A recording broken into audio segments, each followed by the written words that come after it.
Happy 420, for whatever that means to you. Namaste.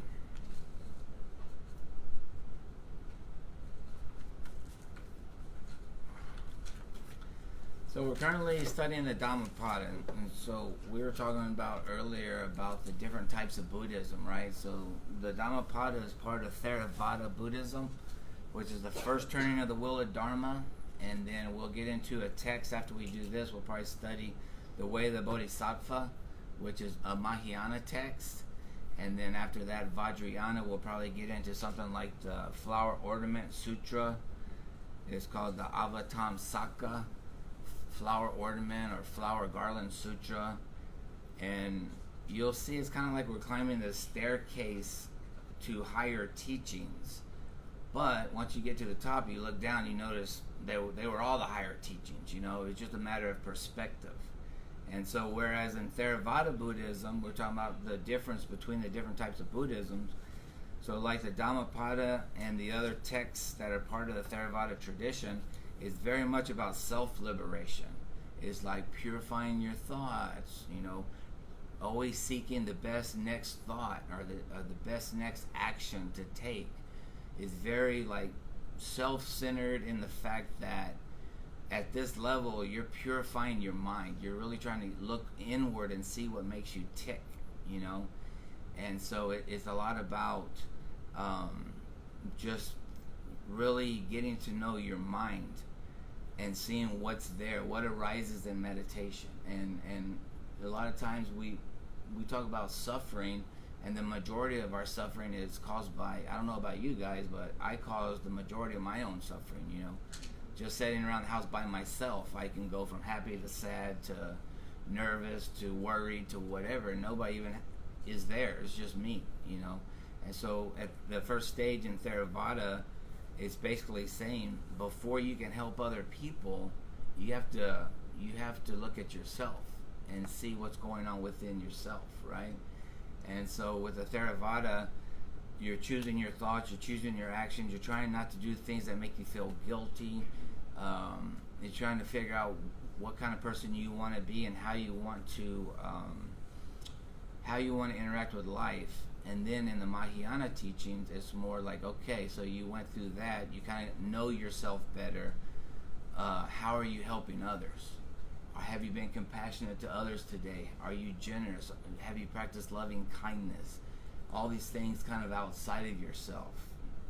And then in the Vajrayana teachings, like with the Flower Garland Sutra, it's like, you know, it's like you're reading this thing, and it's like, so you think you're just at home in your underwear reading this scripture, but there's one of you on 100,000 planets and 100,000 galaxies and 100,000 universes and 100,000 parallel universes, all at the same time reading the scripture.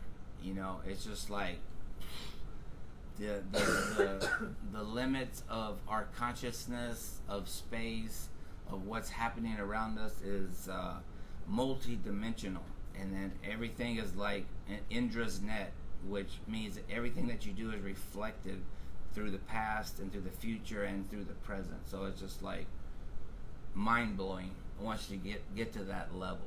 So, and we'll get there. So one of the scriptures that we're going to talk about today from the Dhammapada is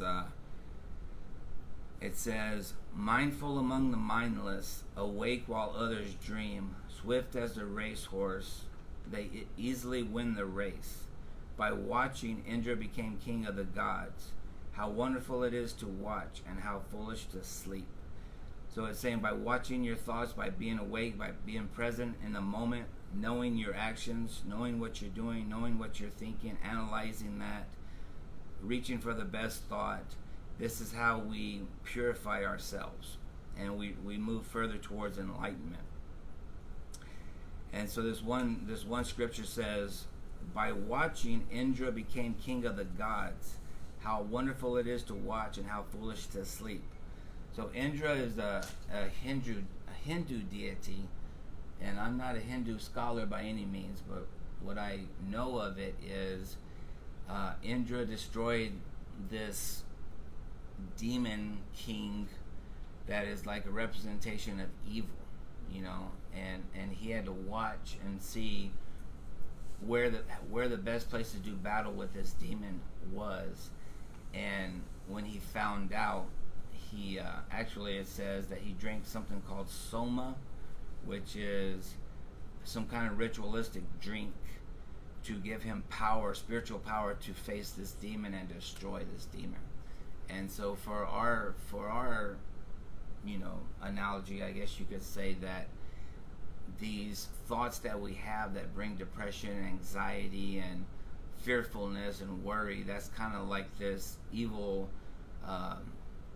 being, you know. And Indra, well, you could say like we're drinking the teaching, Buddhist teachings, which gives us the power to do battle with this evil deity. And it's not a real thing, it's our own mind, you know. And so we seek through meditation and through looking inward and analyzing and trying to stay in the moment. And each time we do that, we're doing battle with this evil, you know, this aspect of ourselves that wants to race into the future, race into the past. I know sometimes I'm driving down the road or in the shower and I'll think of something stupid I did years ago.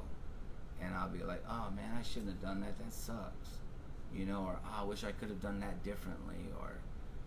And then even in the present moment, I'll walk into a room or something and I'll think, I shouldn't have wore this shirt, or maybe I shouldn't be here, or whatever. So there's this little, I would say, you know, it's like not demonic voice, but there's an aspect of myself that I could really analyze and say, you know, is this true?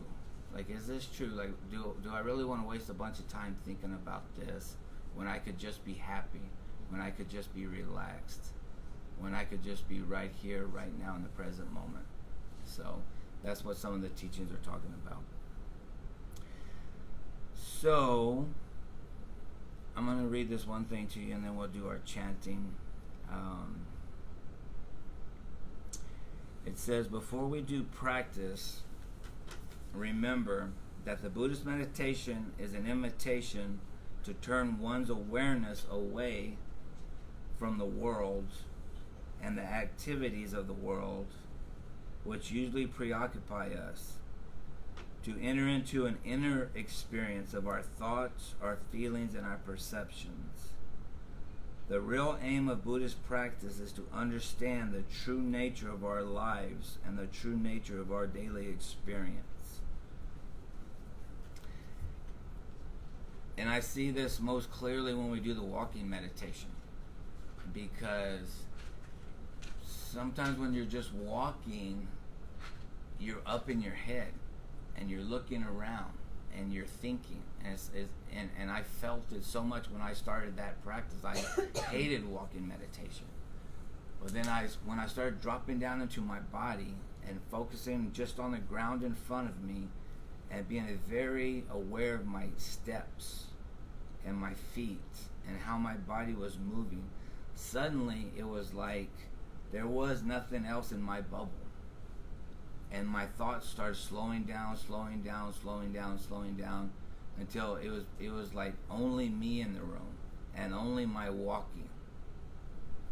And it was just one step after another. I didn't have to think about it. I wasn't worried about the person in front of me. I wasn't worried about the person behind me. But